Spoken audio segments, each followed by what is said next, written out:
Hello, everyone, and welcome to this special program that we have for Activist Appreciation Month. So my name is Lisa Levinson. I'm the campaigns director for In Defense of Animals, and I'm really thrilled to be able to share this presentation with you today. We have a guest who has joined us, James Hattersley of We, the Free, and I'm going to tell you just a little bit about him as we get started today. So James, who you can see here with me, is a founder and director of We, the Free, an international nonprofit that last year held over 500 events in 12 countries to promote animal rights and veganism. James has been vegan for 6 years and an activist for 5. In that time, he's taken part in street outreach, vigils, marches, animal rescues, disruptions, farm investigations, and he loves volunteering at animal sanctuaries. James is also a certified coaching communication training facilitator, having provided free communication training to thousands of vegan activists. Well, we're so delighted to have you here with us today, James. And this is our very first program that we're offering this year for Activist Appreciation Month, which is our time to really celebrate the noble work of animal activists around the world. So hi, James, how are you today? Hi, yeah, I'm wonderful. Thank you for having me, and thank you for asking. It's great to be here. Well, I know you have a little presentation for us today just to tell us more about your work and about the sustainable activism, and we'll get into a conversation about that a little later. But for now, you're welcome to share with our guest today. Thank you. I'll just start the share screen on my presentation, if that's okay. Please. Okay.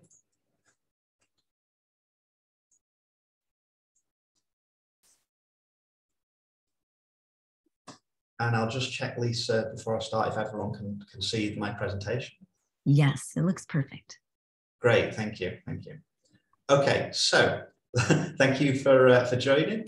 The first part, I just, in the spirit of Activist Appreciation Month, I just wanted to start by saying how much I deeply appreciate every single one of you, every person that's giving up a part of themselves, their time, their resources, their money to help animals. And that's, that's volunteers that go to We the Free events, that's people that raise awareness online through campaigning, that's people like you, Lisa, that run organizations that help and support activists and run successful campaigns. That's people that act as on boards of directors for animal rights nonprofits. It's a whole host of people that are doing really important work in activism, in our movement, and I'm so deeply grateful, so sincerely appreciative of every single one of you. So I just wanted to start with that message. Thank you. And I did have a little section here for who am I, but actually Lisa did a really great job of giving you an overview of who I am. I guess I'll just add one little thing to that, which is I am now a full-time animal rights activist, but before that I spent 10 years working exclusively for charities in social care. I was a regional manager for a social care charity in the UK, where I'm from. I'm not currently living there. I'm in Indonesia. And I think I brought a lot of skills from that social care work into my animal rights work. And actually, I'm always surprised by just how many people from the caring professions are animal rights activists. Maybe that says something about the type of people who work in those sectors. So I told you a little bit about who I am, or rather Lisa has. I'll tell you very quickly about We the Free and the organisation that I'm a part of, just in case you're not aware. So We the Free is a vegan advocacy organisation. And like Lisa said, last year we held 500 events in 12 countries around the world. And those events tend to take the format of like street advocacy, street outreach events. You might have seen similar ones before, either from us or from other organisations, which tend to take the format of a bunch of activists in the street, holding signs or TVs or laptops, which are showing footage of photos from inside standard practice farms and slaughterhouses around the world. And then we have inspiring conversations with members of the public to hopefully help them to align their actions, as in what they're eating and how they live their lifestyle, with the values that they already hold. And we believe that most people already hold vegan values. In what I mean by that is most people don't like to see animals being killed, mutilated, tortured, especially not when they think about it for something as little as a sandwich or a pair of shoes. They just, you know, for various reasons, they haven't made that connect yet. So we're hoping to help people have that aha light bulb moment and inspire them to adopt a vegan lifestyle. And you see, I've got here on my slides, culture, training, and data. I think those are the three coolest things about We the Free, the three most unique things. So culture, we highly prioritize community building and building cultures which are resilient, sustainable, and we lift each other up and have positive communities, and we really look out for each other. And the way we do that is we have lots of community building events. So that might look like a park run or a movie night or a potluck event, or some team building activities where we all go to a sanctuary together and, you know, have a really hard working weekend to support that sanctuary. Or it could just be a hangout, a picnic in the park, something chilled. But they're all for a reason, bringing new people on board, helping our activists to recharge our batteries, look after each other, and building up those cultures, those communities where we really look out for each other.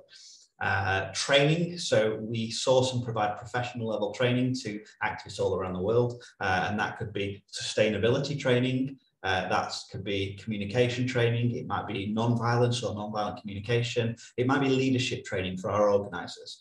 And we provide that free of charge to the movement, any training that we source, whether you are a We the Free activist or not. And then the third thing that I'm most excited about, because I'm a bit of a nerd, is data. So we've built this really cool website called MyStats. That's mystats.wtf. I'll put that in the chat a little bit later on. And it's basically a data and analytics dashboard, which sounds quite scary, but it's not. The simplest way to explain this website, if you've not heard about it before, is I can, by using this website, I understand how many people that I've spoken to in the street that later went on to check out a vegan resources website. And I know how many of them clicked on Dominion, Game Changers, Seaspiracy. I know how many of them went on to sign up for a vegan mentor program like Challenge 22 or Veganuary. And then I can check if they provided feedback like, this inspired me to go vegan, or I want to do more research. And we do that all with a vegan resources website, 3movies.wtf, and the data kind of back end of that, mystats.wtf, which any activist can use, whether you're part of We the Free or not. So that's a high level overview of We the Free and some of the cool things that we've put in place. And then a little bit of a disclaimer just about this webinar. So I am not a mental health professional. I'm not a mental health practitioner. I am just a person that's got my own experiences of what I've been through in terms of sustainability and burnout, some of the issues I've faced, but also within my role. You know, I work with hundreds of teams of people, and I frequently come into contact with people that have some of the same issues, and we have a culture where we really talk about, and we want to normalize these conversations, and I can share some of their experiences with you, as well as some of the tactics and resources that have really helped myself and the activists that I work with. I can signpost you to professional resources from people that are certified mental health practitioners. So really, I'm going to spend a bit of time talking about why sustainability is a problem that we should be focusing more of our efforts on, and then I'm going to start a conversation. So I'm not going to give you all the answers right now, because honestly, it's a bigger problem than any one person can solve on their own. Okay, so let's get started. So I'm just going to tell you a little bit about my vegan journey and how I ended up being called what some people call a vegan extremist. So I used to be the sort of person who I would literally eat meat in every single meal. I would eat, you know, a bacon sandwich probably 4 or 5 times a week in the canteen at my old work. And when I rang my local takeaway, they knew my order by the sound of my voice. I'd ring and say, hi, can I make an order? And they'd say, oh, hi, is it James? Do you want kung pao chicken and egg fried rice? That's just how much of a kind of habitual animal eater I was. And then a friend told me that she'd watched a documentary about veganism and she wanted to go vegan. And my first reaction was, oh my God, that sounds awful. And I started hitting with all the kind of, all the excuses. What about cheese and bacon though? And where are you going to get your protein? And that's so extreme. Why not just go vegetarian, and won't you be malnourished? And these were all things I genuinely thought. And I was genuinely worried about her health, that she was going to end up like pasty, pale, malnourished, like falling apart, unhealthy. These are all the misconceptions I had about veganism. So I said some things which must have been incredibly frustrating for her. But then I went and did some research. So like I mentioned already, I'm a bit of a nerd. I like to look at like data, research, scientifically robust data. So in my studies at university, I've done a little bit about research methodology. So, I know when I'm looking at a paper on the internet, I tend to know whether this is something I can trust based on academic rigor in terms of, is it a meta-analysis? Has it been peer reviewed? Is it hosted on a legitimate website where they have high review standards, things like that? So I went looking for, honestly, I was looking for anti-vegan research because I wanted to prove my friend wrong, because I was worried about her. And don't get me wrong, I found loads of anti-vegan research out there. The problem was I didn't find it compelling. Most of it was funded by like meat, kind of meat lobbying panels, or the dairy advisory board and things like that. And what I actually discovered is all of the best research on vegan diets and veganism was that there's a clear scientific consensus that it's sustainable and healthy for all stages of life. So kind of what happened is I thought, I really have to at least try this and see if I can do it. So I did what I call stealth veganism. I've over a period of about 2 weeks, I started trying to veganize all of my favorite dishes. And what I found was it was actually easy. I really enjoyed it. I felt great. I had more energy. I basically jumped out of bed in the morning ready for the day. I could work harder when I went to the gym and train harder and recover faster. And it was just perfect. I couldn't find a single problem with it, apart from maybe it was a bit inconvenient at the time. 6 years ago in the UK, there weren't many options in supermarkets, but that was well worth it for knowing how much better I felt in myself and how much I was enjoying veganizing all my dishes. So then after a couple of weeks, I thought, I'm going to become vegan, but don't worry, I'm not going to be one of those preachy, annoying vegans. But well, I mean, look at me now, right? Then I became a new vegan, and this could be a photo of me practically skipping up to all my friends and family to tell them something amazing's happened. I've become vegan, and you can become vegan, and you can become vegan, and together we're all going to save the world. And unfortunately, what happened was I was met with ridicule. I was kind of berated. People really kind of confronted me with all these weird arguments. And all of a sudden I realized the people that I was talking to, they sounded like me when I was having that conversation with my friend, like, oh, where will you get your protein? Well, what about bacon though? And I just wanted to constant like face palm and eye roll. And I found it really frustrating and hurtful that some of my closest friends and family members were very kind of not understanding, not supporting. And it led me to think, why was I reacting the same way? Why are they now reacting in the same way? What is it about this conversation? And one reason you can see I've got here on the screen is cognitive dissonance, which is a term that kind of gets thrown around quite a lot in the vegan movement, because a lot of people experience this when having conversations about veganism. But just in case you're not aware, cognitive dissonance is the mental toll of when a person holds two or more contradicting or incompatible beliefs. So what that might look like in practice is, I love animals, I'm a good person, and I pay for animals to be killed, dismembered, and mutilated for a sandwich and a pair of shoes. These belief systems are fundamentally incompatible. They cannot peacefully coexist, and it causes a painful response inside people when they really think about it. So the natural response to that painful feeling, painful internal feeling, that uncomfortable feeling, is to dismiss, call it propaganda, fake news, or misdirected anger, misdirected emotions towards the people that are, making us aware of this. So extreme discomfort, anger, defensiveness, and misdirected emotions. So we might choose to deny or rationalize or just ignore the information. So this is just one reason why it can be incredibly frustrating being vegan in a non-vegan world. And just to really kind of put that into perspective, for how it feels for me being vegan in a non-vegan world is I'm aware that at least 150 billion animals are killed every year to feed only 7.5 billion humans. I have personally witnessed indescribable suffering. I know Lisa mentioned at the start, I've taken part in animal rescues, and just to elaborate on that a little bit, I've been inside farms and slaughterhouses to do investigations. I found animals suffering. I've, tried to rescue them and take them to vets to get them, antibiotics and pain relief. And not all of them have made it. Some of them have died in my arms, and it's absolutely broken me inside.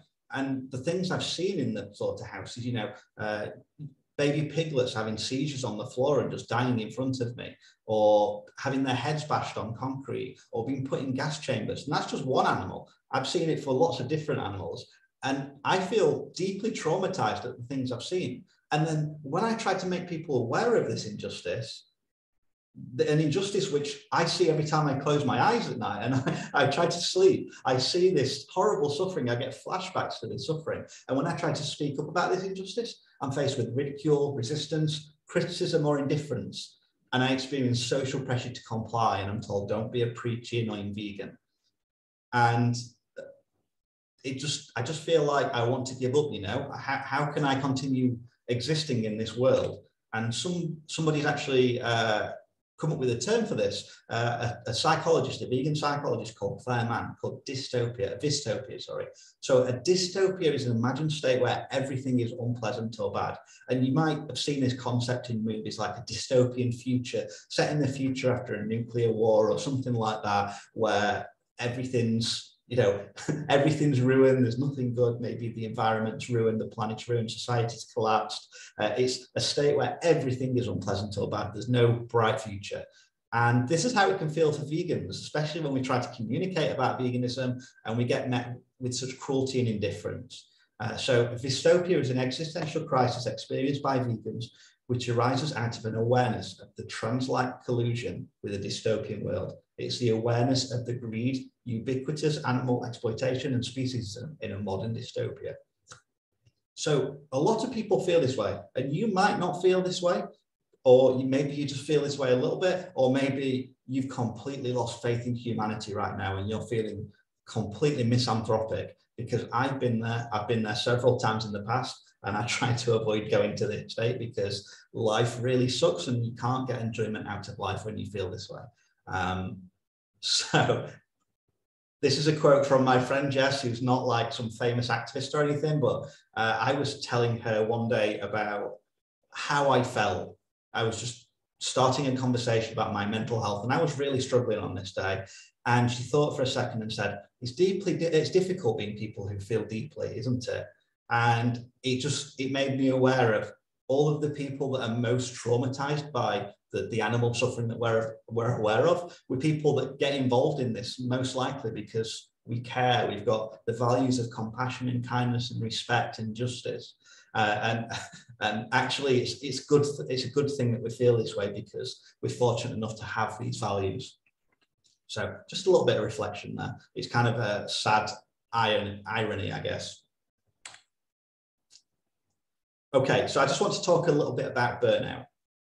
Burnout is basically psychological exhaustion, emotional exhaustion, or physical exhaustion as a result of prolonged stress or frustration, anxiety. And much like this picture I've got here, which is obviously just a stock photo, the person sat there at the desk, all of her resources have been depleted. All of her fuel is gone. She's just a husk of a person that's left. And that is how it can feel to have experienced burnout. And if you've never experienced burnout as an activist, like, consider yourself very lucky, but please don't assume it will never come, because burnout is endemic in our movement. It's been described by many people, including Dr. Melanie Joy, world-renowned, vegan psychologist. It's been described by her as endemic in our movement and an occupational hazard for all vegan activists. And the vast majority of vegan activists that I've I've worked with come into contact with burnout at some point. And what that can look like for a lot of people is completely disappearing from activism. In fact, one of the reasons why We the Free was started is we did a survey of the animal rights movement, 1,100 people from around the world. And one of the things that they told us is a third of activists either completely stopped their activism or significantly reduced their activism after only 2 years in the movement. And when we asked them why, the reasons were burnout, which might be a result of, or it might be a separate issue, of toxic communication and infighting within the movement, not feeling like they're seeing change quick enough, or just generally from overexposure, being traumatized by the things they've seen, being really frustrated, losing faith in humanity, and just kind of giving up. So burnout in the workplace obviously means if you're working too hard, maybe you're doing too many hours, you've not got good work-life balance. And in the context of activism, it can be exactly the same thing. Maybe you're doing too much activism, maybe you are over-witnessing. So I mentioned some of the things that I've seen, but also almost every single weekend, I do activism of some sort. And the vast majority of that includes me witnessing, bearing witness to animal suffering. I've been to slaughterhouses and held vigils outside them with an organization like the Save Movement, for instance. And the ones that I've been to, what generally happens is you stand outside the slaughterhouse. Maybe you've already got kind of an agreement with the slaughterhouse workers that maybe you don't, but basically you stop the trucks on their way into the slaughterhouse, maybe spend two or 3 minutes, maybe taking photos of them, maybe in some cases giving the pigs or cows or chickens, whatever animals they are, giving them a little bit of water, some comforting words, saying, I'm sorry, we'll fight for your freedom, we'll raise awareness of what's happening to you. And then raising awareness, sharing photos and videos online and making people aware of the horror that these animals experience just in that one part of the end of their life, just going to the slaughterhouse. And one that I went to, you could even it was in Manchester in the UK, you could even walk around the back of the slaughterhouse and you could hear the pigs being lowered into the gas chambers and their screams. And of course, I've also been inside some of these places and seen things myself. And obviously, it can be really powerful to witness what happens to animals so that you can tell their story. Maybe it gives you a drive, maybe it inspires you to get more active, to start something new. The problem with it is it can cause burnout if you over-witness. And this is something that a lot of people do in our movement. We feel like it's our responsibility to bear witness, and we have to bear witness to all animal suffering. And I'm just hopefully reassuring you guys that it's okay not to over-witness. In fact, now when a new animal rights documentary comes out, unless I have to watch it for some work-related reason, I tend to not watch it anymore because I'm already aware of all that stuff. I've seen them all before. Hopefully I'm not going to see anything new. And if I am, it's probably because it's even worse than what I've seen before. And the problem is when I've been to those vigils in the past, I've literally had, 2 weeks later, I was trying to get up to go to an animal rights event and I couldn't get out of bed because I was crying too much. And I spent the entire day in bed crying and feeling sorry for myself and hating the world. And that wasn't a one-day thing. That lasted, days or maybe even weeks that I wasn't myself. I didn't have my natural resources. I couldn't fight for the animals as well because I'd over-witnessed. And I'm talking a lot about over-witnessing. Obviously, that's not the only cause of burnout. Even just going to activism events every single weekend and never taking time to look after yourself, that's a real problem. So hopefully we'll start the conversation about how we can fix that, how we can avoid burnout, what are some good resources for that. But for now, I just wanted to talk about why that's such a problem and share my experiences. Let's just talk a little bit about secondary traumatic stress disorder. So some of you guys might have heard before about PTSD or post-traumatic stress disorder, especially in the context of maybe people that have been at war and they get really painful flashbacks. Maybe they even relive the trauma that they've experienced. It used to be called shell shock from people in the trenches in the war or whatever, with shells raining down upon them and explosions everywhere and seeing their friends die and things like that. And even years later, they can still get flashbacks of the trauma that they experienced, and it prevents them from being able to live a normal life. It affects them in so many different ways for years to come. That's PTSD. And if you're not aware, secondary traumatic stress disorder, the difference between those two things is startlingly little. So post-traumatic stress disorder is where the trauma, you have personally experienced the trauma. Secondary traumatic stress disorder is where you have been a witness to the trauma amongst other individuals. So for animal rights activists, we bear witness to their trauma every time we bear witness, every time we see what's happening. And we come into contact with that trauma all the time. For me, it's every Sunday when I go and do my events, or actually more frequently than that. Every time I scroll my Facebook now, or I walk down the street and I see adverts for a Big Mac or a Royale burger or something like that. Every time I walk down the aisle of the supermarket and I see what most people would consider, a package of meat, I see it as the chopped up and dismembered body parts of the animals I'm working so hard to save. And that really hurts, right? I come into contact with their trauma. I'm reminded of what they go through every time I see that. And I am definitely affected by secondary traumatic stress disorder. And I'm trying to learn the best ways to deal with it. And I know that I'm not alone. And let's just talk a little bit about some of the symptoms. So emotional symptoms could be guilt, anger, maybe you feel completely numb. I know that people very close to me have had it where they can hardly get out of bed for days at a time. And when I ask them how they feel, they say completely numb. Everything's grey, nothing matters, what's the point? And these are people that are very, very deep into the world of animal rights activism. Sadness, helplessness, what's the point? Like, I can't achieve change big enough. Like, I just feel completely helpless. It might be cognitive, so like in your mind, maybe you've got low concentration, apathy, so you just don't really care about people that you normally would, you don't feel yourself.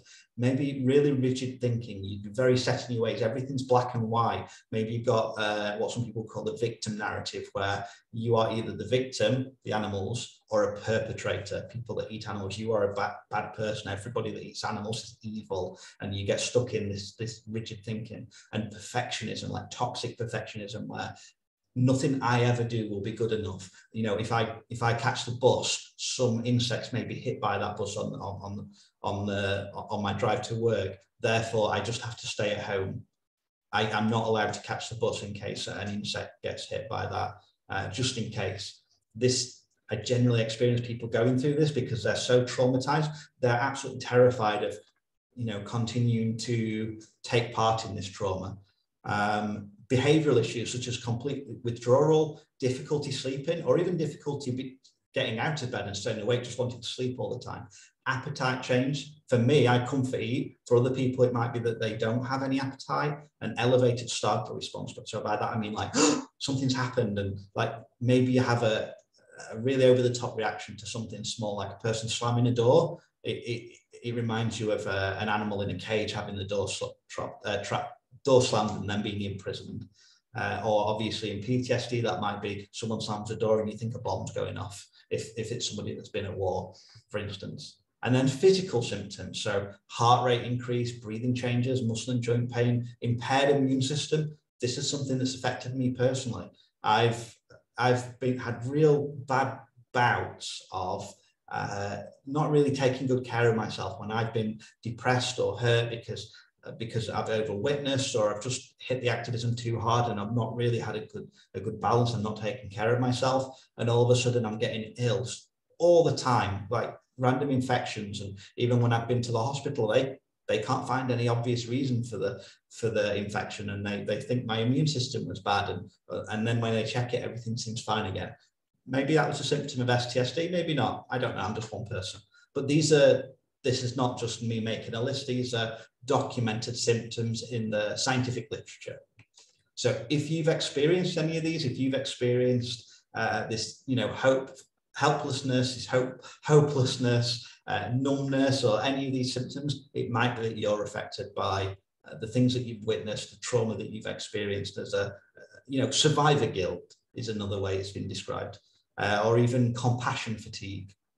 So I've spoken about the really negative stuff. Hopefully I've not completely bummed you all out now. And I can tell you that we can overcome this, we can practice sustainable activism. So first of all, before you start reading through that list I put up there, let's just talk about what I mean about sustainable. So sustainable means you're able to maintain your current level for the foreseeable future without depleting your resources.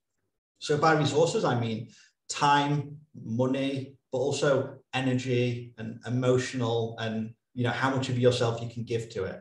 So we've spoken about how bad the issue is, how many animals are killed for sandwiches and pairs of shoes, doesn't seem that important, right, what they're killed for. We've spoken about the scale of the issue, how many animals are killed, how bad it is. And it's very easy to think, no, I cannot rest. I cannot look after myself until I've ended this global atrocity that's happening. But actually, this is not a quick fight. This is not something that we can win today. This is going to be a years-long battle. And if we're going to help the animals, if we're going to survive in creating a vegan world and helping them long-term, we need to be sustainable. We need to be in it for the long run. We all need to be activists for 5, 10, 15, 20 years. I mean, I hope we don't have to. I hope that I do myself out of a job one day and I no longer need to be an activist and I can go back to my career in social care that I freaking love. But for now, we're in it for the long run, right? So we need to be sustainable. We need to manage our resources. We need to make sure we're not giving too much of ourself, too much of our emotional kind of being, too much of our time and money, and actually taking some time to look after ourselves. So like with many issues in life, the best thing we can do to be sustainable is to prevent it becoming an issue, prevent unsustainability, prevent burnout, prevent trauma. So I've already mentioned about don't over-witness, but also we can have a good life balance. We can take some time to go to the sanctuary, go to the beach, go for a walk, run, eat healthily, exercise, actually just look after ourselves. We can also connect with nature. So I've mentioned I've had weeks where I really struggle to get out of bed and I can't do anything. And I'm blessed. My partner was kind of looking after me at the time. And she said, come on, let's go to the beach. And I found that one thing that really helps for me is to just go and sit by the ocean and just listen to the sounds, like just looking out to ocean, just sat there staring at the ocean and just kind of, maybe it's meditation, I don't know. I'm not really kind of a person that meditates often, but just being there in silence for maybe 30 minutes, maybe 60 minutes, it really helps me to just calm down. And I feel that the physical sensations in my body, the tightness, just dissipate. And I just relax throughout my entire body. And I do some deep breaths. And then I think, okay, let's go for a walk. And then we'll go back and let's do something for us. Let's go out for a nice meal, or let's just, and then I'll come back to the activism stuff tomorrow or 2 or 3 days from now. And I found that that's one thing that really helps for me. Maybe creative expression. Some people find that being artistic or writing songs or singing or something like that is not only a distraction, but it also like nourishes your soul a little bit. If you're into that kind of stuff. Unfortunately, I wish I was creative, but I'm really not. So that's not for me, but I know people where it's been like the best thing they can do is dancing, singing, creating jewelry or painting or whatever. Learning to say no. And actually, this is something that I've had to learn recently because I was really bad at it in the past. And I've ruined I've ruined a relationship with one of my closest friends and vegan allies because she invited me to go to like a demonstration, an activism demonstration. And what I thought inside, I had this like panic response, like, oh my God, no, I can't do it right now. I'm so overloaded. I'm not in the right headspace. I can't do it. And I kind of wasn't ready to say, I'm really struggling right now. I can't do that. I need to look after myself. And for some reason, rather than just saying no, I need to practice sustainability. I need to look after my mental health. I can't do that right now. I started making excuses and saying, oh, I'm not sure that's the kind of activism that really resonates with me. I'm not sure it's as effective as what else I do. And honestly, they were just lies because I felt backed into a corner and I was experiencing secondary traumatic stress disorder and whatever else. And rather than just saying, no, I need to look after myself, I made excuses and actually it caused an argument. And as far as I know, that person's still really angry at me for the kind of crap I came up with on the spot. So I reflected on that And what I've got a lot better at now is actually saying to people, I'm really sorry, no, I'm trying to practice sustainability and look after my mental health. And I just don't have enough of myself to give right now to take part in that. But I wish you the best of luck. And I think it's really admirable what you're doing. I care about you and thank you for what you're doing. So just maybe a cautionary tale. Learn to say no and be direct that I'm doing this for me and it's nothing about what you're doing. And I respect you and I'm thankful for you and grateful for what you're doing. Also, take some protected time for yourself.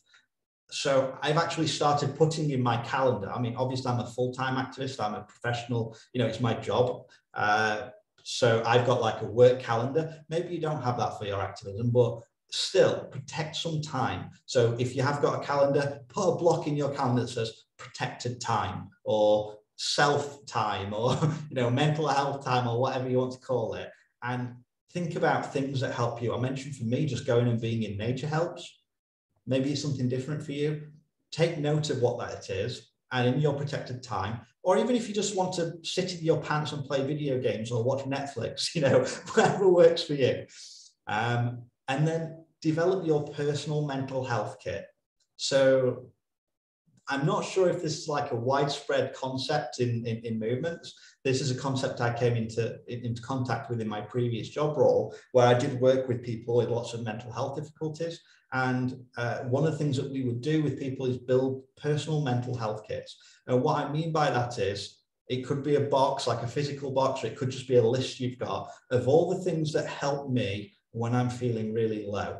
And it might be a favorite song, your absolute favorite song in the world that you put on. It might be something that was given to you by a loved one, like a cushion or a pillow or an item of clothing or a teddy bear or something. It might be a place you go to. For me, it's by the ocean.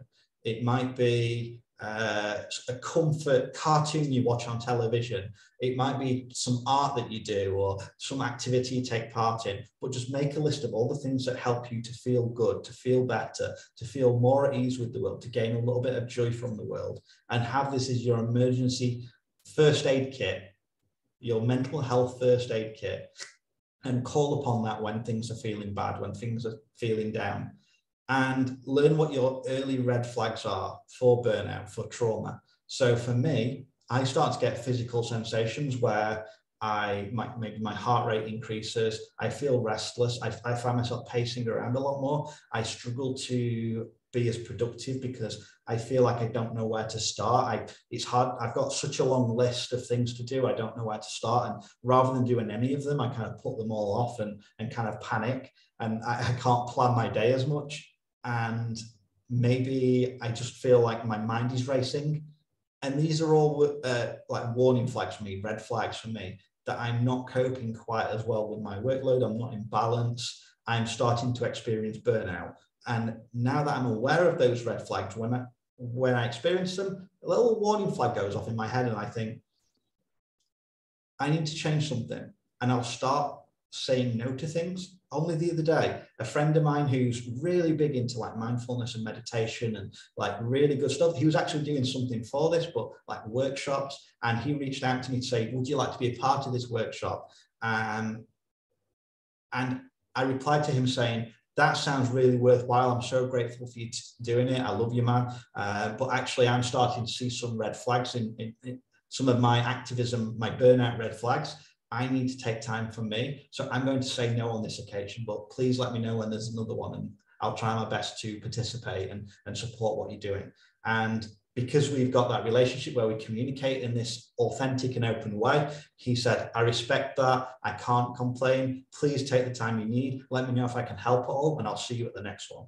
And that was just one task where I managed to reduce it from my plate. But also I've got a culture within my work now where I can reach out to my allies, my colleagues and say, actually, I'm starting to feel a little bit overloaded. I'm just wondering, has anybody got capacity to pick up any of these tasks so that I can, I don't know, I've clicked there, sorry. I don't know what I've clicked here. There's something on the screen. Don't know how to get that off. Oh, we're seeing how to practice sustainable activism. Thank you. I'll just keep going. Can you see a big circle in the top right of the screen? With a number? Yeah. We're seeing that, but we're also seeing the slide itself. Okay, just ignore that. I don't know what I've clicked and I have to get rid of that. Apologies.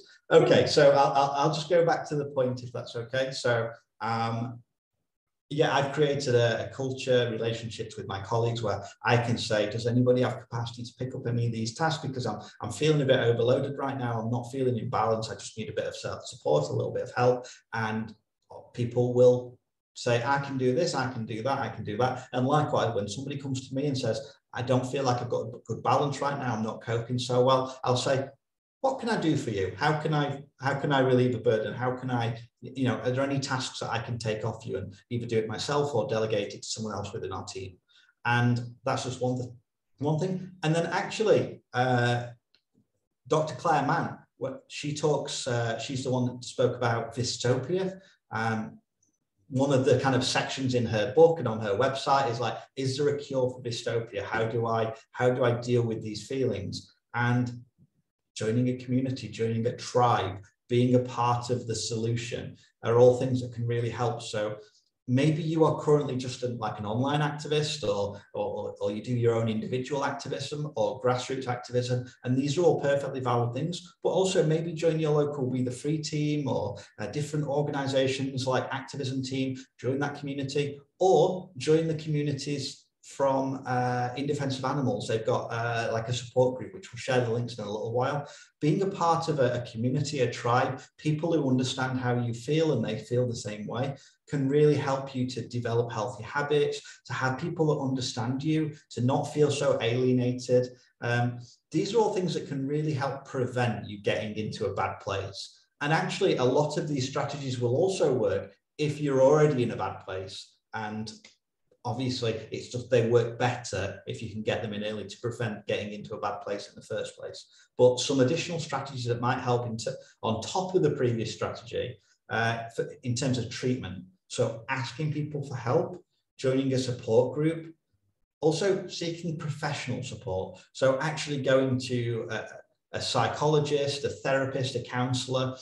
And I know people have had very bad experiences. I know people that have literally gone to therapists and said, animals are suffering on this global scale and I don't feel like I can do enough. And they've kind of been told like, oh, but they're only pigs or they're only cows. And these professionals just don't understand. They're not sympathetic to our cause and to what we've experienced. They've not seen the things we see, and they're not really able to help. But fortunately, there are a lot of professionals out there that are sympathetic, that are allies to our movement. Maybe they're either vegan themselves or they kind of understand and they can help us. So we'll share some resources in a little bit while for that.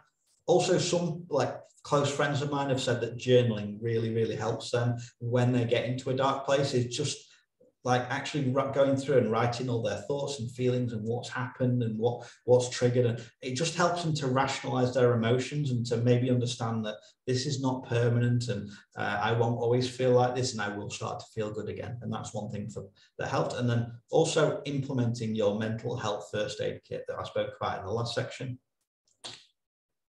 And then a little bit for organization. So obviously I've spoken about what We the Free is doing to help us be more sustainable, help us reduce burnout. We can't completely prevent burnout. It is an occupational hazard. It will happen no matter what, but we can improve it. So for We the Free, and we recommend this for other organizations, we can create cultures that normalize us talking about mental health, burnout, trauma, all these things.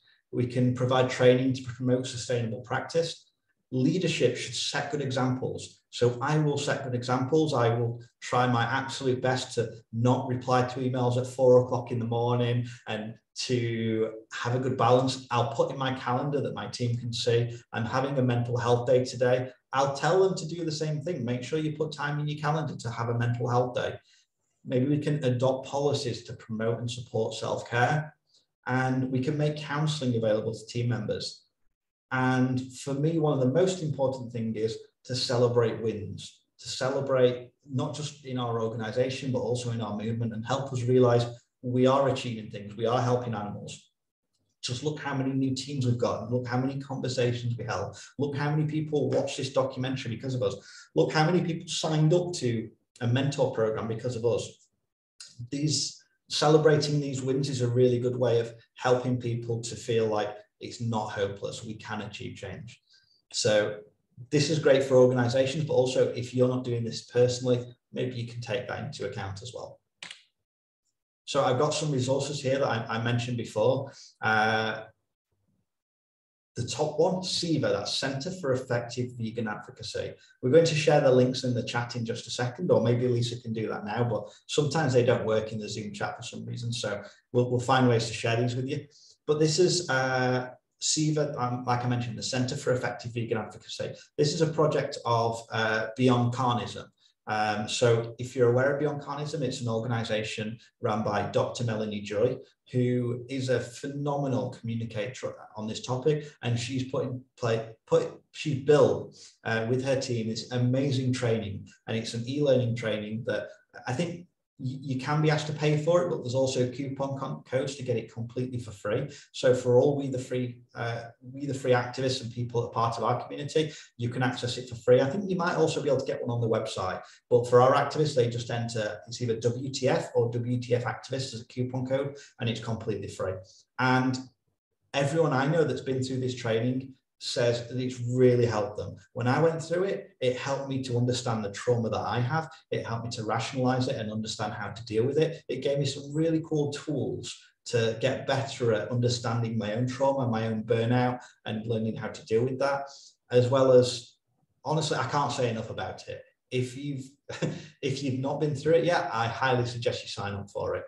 And then you notice I've got 3 resources there from In Defense of Animals, IDA, the support group. So this training, this webinar is being live streamed in there right now, I think, but it's Vegan Spirituality on Facebook, and there's also another link maybe that Lisa might be able to share. There's the activist support line. So if you're not aware of that already, it's basically a phone line with vegan counselors on the other end that you can call if you're having a bad day, if you're struggling. At the moment, I think it's mainly in the United States. You can access it through like the messaging thing on the website. We are hoping to expand that globally soon. And then there's also a vegan professionals list. So these are professional, mental health professionals, counselors, therapists, people that are allies, that are sympathetic to our cause and understand what we're going through. And then the last one, I've put a question mark on the end of it because it's not quite as obvious, but We the Free communication training. And this is something I provide completely for free, about twice per month. And we call it Inspiring Behavior Change. And it's a training workshop that I present on how to have better vegan conversations, how to outreach people better about veganism. And the reason why I've put that there is, I mentioned earlier some of the frustrations that you get, the hopelessness you get when you're talking to someone about literal needless slaughter and death of trillions of animals worldwide and people's complete indifference to it, and how frustrating that is, and how that is a cause of burnout and being unsustainable. And actually, one thing that has really helped me to deal with that is to get better at talking about veganism, is to get better at helping people to align their actions with their values. So if you've ever been frustrated by not being able to get through to somebody, by someone coming out with arguments like, oh, but if you're on a desert island though, or, well, if plants feel pain though, and these like ridiculous, these things where you just want to face palm and just roll your eye, these ridiculous excuses for not going vegan. There's a reason why people come up with these excuses, because they feel defensive, they feel trapped, and they don't want to admit, like, I'm a bad person. They don't want to admit I'm taking part in a bad act, and that goes against my values. So, like I mentioned earlier, we try to deflect, we try to misdirect we don't try to, but we misdirect our emotions, our anger, and blame other people and say, oh, it's propaganda, it's just you vegans, you're annoying. Like, I can teach you on the training how to deal with that, how to overcome that, how to avoid those pitfalls, how to have better conversations. And I've already mentioned I'm a bit of a nerd. This is evidence-based training, looking at decades of social science and finding all the best resources I can find and putting that into practice on how to have better conversations about veganism. You can use it when you're in the street talking to people, in the elevator, at work, your family. It's the same framework of communication. You ask slightly different questions.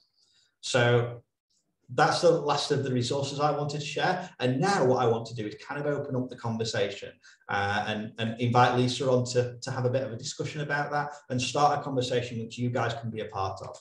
I'm not sure if we can receive questions or not. Hopefully we can. Yes. Well, first of all, I just want to take a moment and thank you so much. What an incredible presentation, and so helpful with all of these resources. I have been part of many activist resource presentations, and this one was definitely one of the best. Oh, thank you. Yes, yes. And I put in the chat box all of the links, and we have about another 5 minutes. So just wanted to let anyone know, if you do have questions, you're welcome to put them in directly into the chat, or if you have a raise hands button, you can do that. And then we'll have a conversation for a few more minutes. Thanks, James. Thank you, Lisa. So I'd love to just ask you a question, if that's okay. And I think one thing that I've noticed is a lot of people think that they're alone in feeling this way, and feeling maybe misanthropic. And what I mean by that is you kind of lose faith in humanity, or maybe, you know, everything's numb, everything's grey, nothing really matters. And I just want to know, have either you or people that you've worked with felt like this before? And yeah, if you could speak to that, please, that'd be helpful. Sure. I think this does happen when we feel hopeless for whatever reason. I actually just went to the last pig vigil in Los Angeles, as Farmer John's slaughterhouse is closed down. And that's always a moment. You talked about over witnessing. And I think that can be very challenging to see the level of atrocities that go on a daily basis, and really every minute. So having that awareness can be really devastating. So I think having the community and building community connection, like you're talking about with your We the Free, with the group. I also run a vegan spirituality group locally. We connect with one another and support each other. We have an online animal activist support group, which provides that kind of contact also.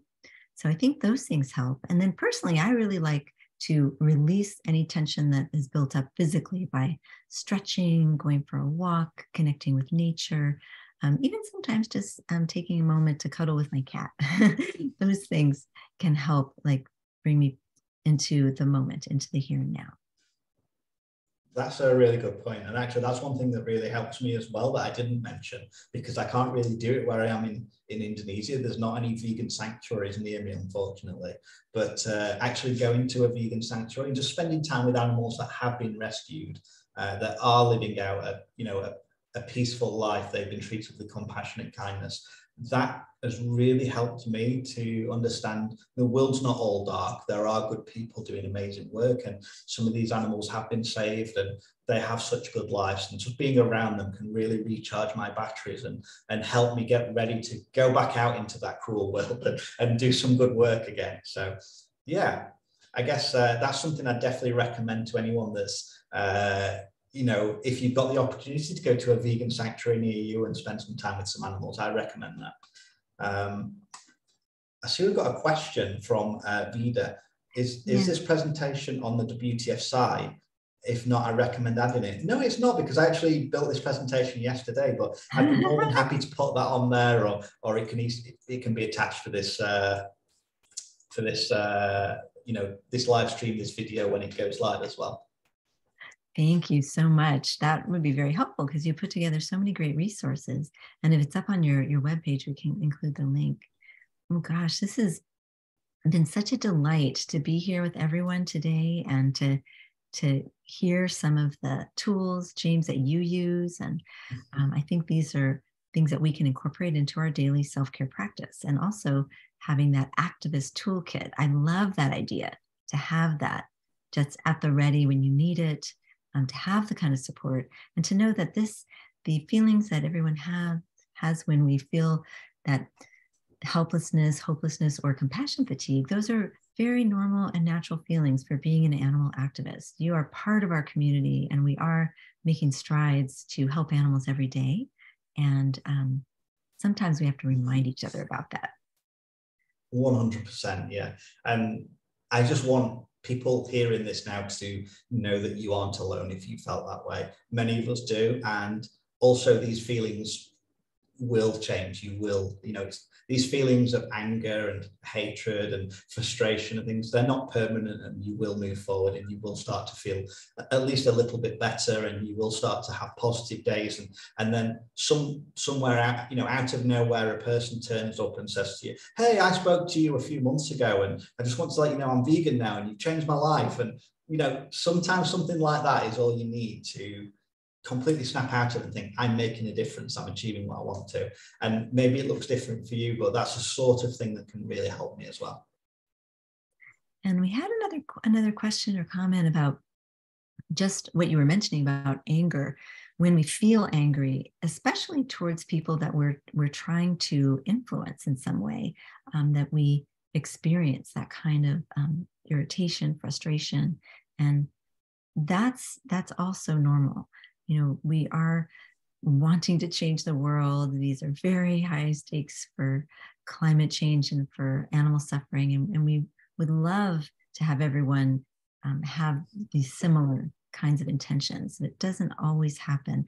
At least it may not happen in that moment. Sometimes the person needs to really think and have those concepts kind of sink into their concept of their self. So cultivating compassion is a practice, and sometimes Buddhist kinds of techniques and practices can help with that, to be able to cultivate that kind of kindness, those sorts of meditations. When we do them regularly, we can access our compassion a little bit more.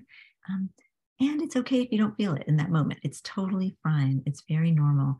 And then releasing frustration through a walk or exercise or talking it out with a friend are all really good coping skills.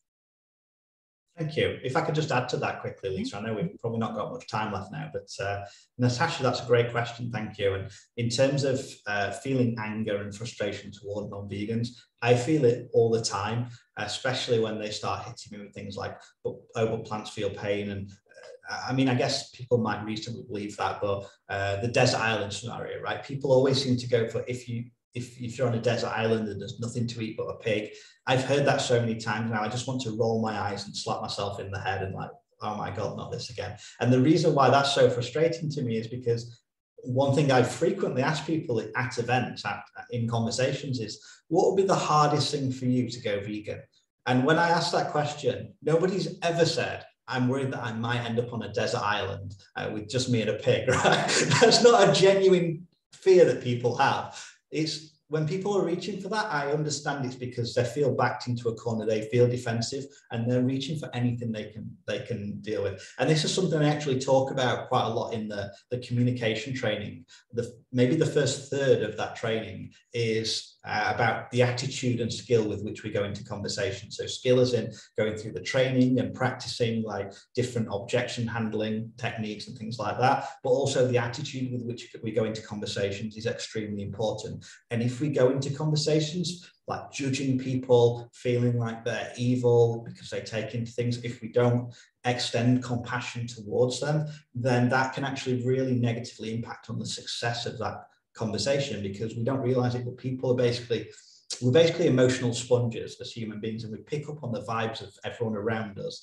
And you can't always place a finger on what it is. It's not always a kind of a conscious thing, right? If I ask you about someone, you say, oh yeah, me and Lisa, we were really vibing. And I say, what was it about that led you to believe that you and Lisa were vibing? Maybe you could say, well, we were smiling to each other, we felt warm. Maybe you can't. Maybe you say, oh, I don't know. We were just vibing. It was just a feeling.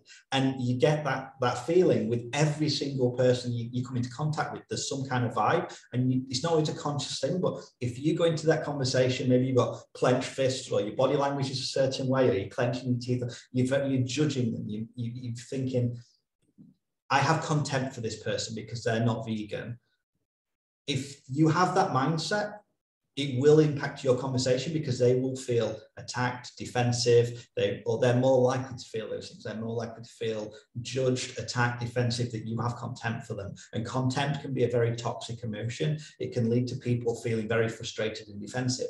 And when they feel that way, they're more likely to reach for desert island scenarios and defensive tactics, such as dismissing your opinion, saying it's propaganda and things like that. So I think the fact that you're asking that question means that you're already aware that you want to extend that compassion towards people and not judge them. And for me, I remember back to the conversation I had with my friend that led to me going vegan, where I was saying, oh, but what about cheese and bacon now? And where are you going to get your protein and what you be malnourished? I'm now somebody that's dedicated my entire life. I've quit a career that I absolutely love to try and help animals.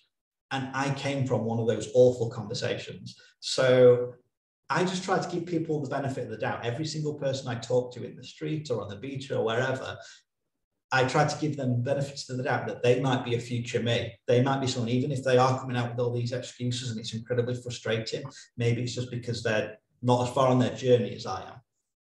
So obviously I talk a lot more about that in the training as well, but hopefully that helped. Yes, it sounds like it did. Natasha's saying, great advice. Thank you.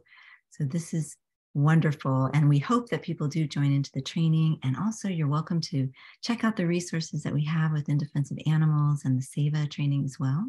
And please join us for this is the beginning of Activist Appreciation Month. And we have a few other programs, including a Soulful Activist Retreat with Jillian Walters coming up next week. So please join us. You can go to idausa.org/activist month to find out more. And at this moment, I want to thank James. You have been such a fantastic guest. This is a perfect way to kick off our Activist Appreciation Month. And I also want to thank everyone who's joined us. Your time is so valuable, and we deeply appreciate you and all the work that you do to help animals. So we hope that this presentation can help you prevent and heal from any kind of compassion fatigue. And we know that we are all in this together. We all support one another. So thanks to everyone for joining us, and we hope you enjoy the rest of your day. Thank you. Thank you, everyone. Bye.